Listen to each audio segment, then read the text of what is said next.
Fakta bahwa pagi ini mulai kelihatan asing membeli meskipun masih tipis itu sebenarnya adalah salah satu positif signal ya, bahwa mereka sudah mulai sadar ini Indonesian market nih sangat murah dan prospek kedepannya tuh sangat baik ya. Again, saya kalau seandainya menganalisa sesuatu ekonomi negara itu saya membandingkan dengan negara-negara lain. Satu, dampak fundamental terhadap coronavirus Indonesia ini sangat kecil dibanding relatif negara-negara lain. Apa yang membuat IHSG terkoreksi sangat dalam, kebanyakan itu dipicu oleh portfolio outflow. Bukan karena fundamentalnya sendiri. Dan saya seperti yang tadi saya bilang, medium term tuh saya masih sangat optimis bahwa investasi itu akan mendongkrak pertumbuhan ekonomi Indonesia secara signifikan. Kalau mungkin kita lihat 4-5 tahun terakhir, pertumbuhan PDB kita hanya di kisaran 5%. Mungkin dengan adanya Omnibus Law ini, jika sudah diketok palu dan dari draft menjadi law, itu saya optimis mungkin pertumbuhan PDB kita bisa mendekati 5,5-6% dalam waktu 3-5 tahun ke depan. Dan mungkin satu hal yang saya bisa sampaikan juga yang saya personally itu merasa sangat optimis ya. CEO Microsoft kemarin baru datang ke Indonesia, Satya Nadella. Another signal. Itu menurut saya adalah signal yang sangat baik dan positif. Dan kita sebagai warga Indonesia harus turut senang. Kenapa? Karena CEO dari perusahaan yang valuasinya 1 triliun US dollar lebih itu mau datang ke Indonesia karena mereka melihat potensi pangsa marketnya tuh sangat besar ya, terutama di sektor digital ekonominya gitu. Dan kita juga lihat bahwa tahun lalu tuh CTO-nya Amazon Web Service juga datang ke sini.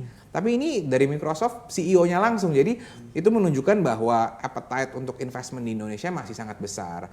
Seperti yang dikutip oleh berita bahwa Microsoft tertarik untuk membuat data center atau cloud business di Indonesia. Jadi itu menurut saya adalah salah satu indikasi yang positif juga. Baik, ini seakan-akan kalimat Anda barusan juga mengumpulkan semua statement dari para analis kemarin di Market Now, kita hadirkan juga di studio BEI. Secara fundamental kita fine-fine saja, tapi rupanya noises, kegaduhan yang akhir-akhir ini terjadi, sentimen global tidak bisa kita bendung. Apalagi tadi Pak Henry juga sempat menyebut mengenai ini murni karena capital outflow. Inikah juga yang terjadi nasib buruk yang menimpa rupiah kita sebenarnya karena bukan fundamental, tapi murni karena rupiah kita di drive, meskipun kemarin juga sampai 13.500 pun murni karena inflow dan outflow dari itu portfolio.